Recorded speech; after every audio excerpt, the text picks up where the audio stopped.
Sejam muito bem-vindos a esta nossa exploração profunda de hoje.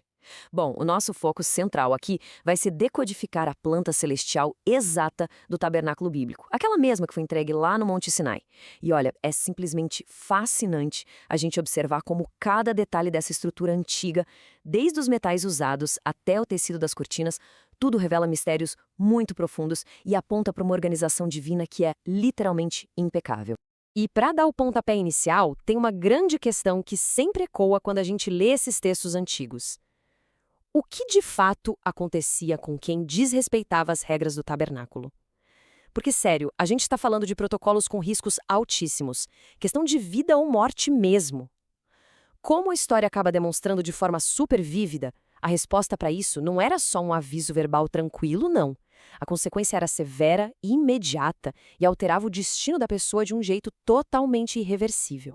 E é muito revelador perceber que essa estrutura não era, sei lá, só uma tenda comum armada para abrigar viajantes no meio do deserto. Na verdade, a gente está diante de um mapa espiritual meticulosamente organizado e carregado de um poder imenso. Para vocês terem uma ideia, a estrutura funcionava literalmente como um tribunal sagrado, um ponto físico real onde o destino de milhões de pessoas era decidido com base na execução de rituais extremamente rigorosos. Cada elemento ali dentro tinha um propósito super específico e oculto. Bom, vamos mergulhar na nossa primeira parte. O mapa espiritual perfeito. E entender essa planta que veio direto do Monte Sinai. Essa jornada histórica leva a gente diretamente de volta lá para o Monte Sinai. E a instrução central que foi entregue ali era claríssima. Todos os padrões arquitetônicos tinham que ser seguidos à risca, sem absolutamente nenhum espaço para erro de cálculo. O propósito principal de todo esse esforço colossal era bem singular: erguer um santuário sagrado, projetado a partir de uma planta celestial impecável, e o grande motivo por trás de tudo isso era criar um local terreno estruturado ali no meio daquele deserto poeirento, para que o próprio Criador pudesse habitar e estar presente entre as pessoas. Era o poder divino dividindo espaço com a humanidade. Avançando, chegamos à parte 2, o Pátio de Bronze, que marca o primeiro contato com o sagrado. E logo de cara fica super claro que esse primeiro ponto de contato com o sagrado não era um convite leve, mas uma fronteira que exigia uma prestação de contas imediata. A primeira visão grandiosa na entrada era o altar do holocausto. Ele era construído com madeira resistente, inteiramente revestido de bronze, e era lá que o fogo ardia de maneira contínua, servindo única e exclusivamente para a expiação das falhas do povo. E logo ali, passando um pouquinho dessa fumaça e desse fogo, ficava a pia de bronze. Detalhe, não era um cantinho para higiene básica, não. Era uma estação de lavagem estritamente obrigatória, onde os sacerdotes precisavam lavar as mãos e os pés antes de começar qualquer serviço. Então, o ponto crucial, e até um pouco assustador, é que a pureza não era uma opção. Era uma estrita questão de sobrevivência. Os textos deixam muito claro que os riscos eram altíssimos logo ali, no acesso principal. Falhar nessa obrigação de se lavar na pia de bronze significava simplesmente a morte imediata para os sacerdotes. Ou seja, a pureza era o requisito básico e mínimo para se continuar respirando na presença daquilo que era classificado como totalmente intocável. O que nos leva à nossa parte 3, o santuário de ouro e a travessia para dentro do ouro puro. Olha só que interessante a gente observar esse contraste espacial dramático que acontecia ao cruzar essa fronteira. Atravessar aquela porta criava uma atmosfera completamente diferente.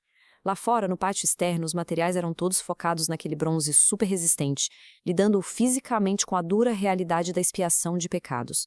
E qualquer sacerdote em serviço podia entrar. Mas quando a gente entra no lugar santo, a coisa muda de figura. Os materiais passam a ser unicamente de ouro puro. O foco deixa de ser a correção de falhas e passa a ser a provisão divina. E o acesso vira algo altamente restrito, exigindo um nível de reverência e cuidado infinitamente maiores. E lá dentro dessa câmara brilhante e dourada, a gente tinha 3 objetos específicos trabalhando juntos numa harmonia sensorial que é incrível.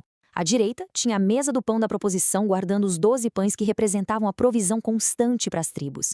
À esquerda ficava a menorá de ouro, uma peça deslumbrante feita de ouro batido contínuo, com 7 lâmpadas que não podiam se apagar nunca, simbolizando a luz divina eterna. E bem no centro, de frente para o próximo véu, ficava o altar do incenso. Ele emitia um aroma suave todos os dias, simbolizando as orações do povo subindo aos céus. Era uma combinação simplesmente arrebatadora de alimento, luz e perfume. E agora a gente chega na parte 4, a Arca da Aliança e o que existia além do véu. Atravessando esse véu espesso, que era adornado com cores super vibrantes e querubins habilmente bordados, a gente chega no cômodo mais oculto e restrito de toda a Terra na época, o lugar santíssimo. A gente está falando de uma espécie de poder tão imensurável que ele exigia um isolamento absoluto. A entrada lá era permitida só uma única vez por ano e era um acesso totalmente exclusivo do sumo sacerdote. Era nessa sala única que descansava um objeto mais sagrado de todos, a Arca da Aliança. Feita de madeira de acácia e ouro puro, o papel da arca era guardar as tábuas do testemunho, a prova máxima do pacto com o divino. E em cima dela ficava o propiciatório, que é algo fascinante de se analisar. Ele não era só uma tampa para proteger a arca, sabe? Era uma imponente placa de ouro maciço, com 2 querubins alados esculpidos em cima. E esse era literalmente o ponto focal, o local exato entre os querubins, de onde a voz do Criador falava diretamente. Era a partir daquele espaço dourado, envolto em fumaça e mistério, que o destino de uma nação inteira era traçado e comunicado.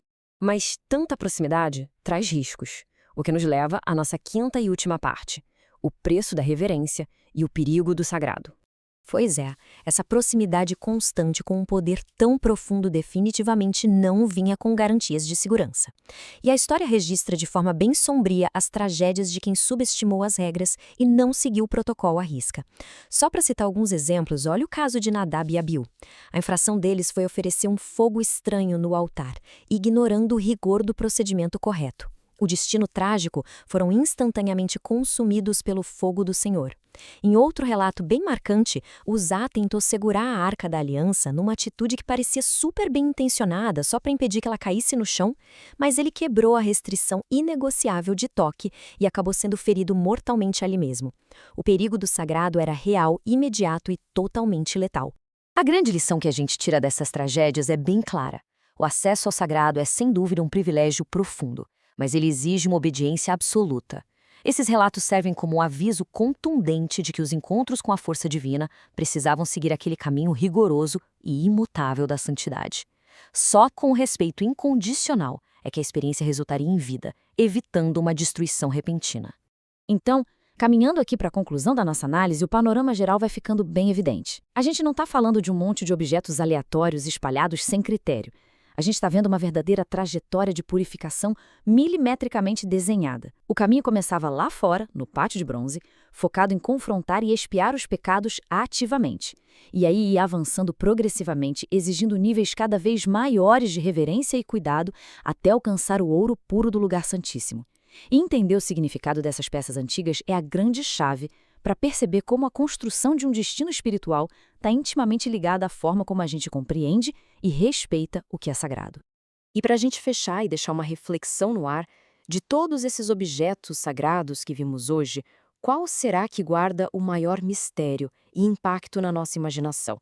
E de um jeito ainda mais profundo, como é que essa exigência tão antiga e aterradora por pureza acaba remodelando a nossa própria compreensão do que é a verdadeira reverência nos dias de hoje?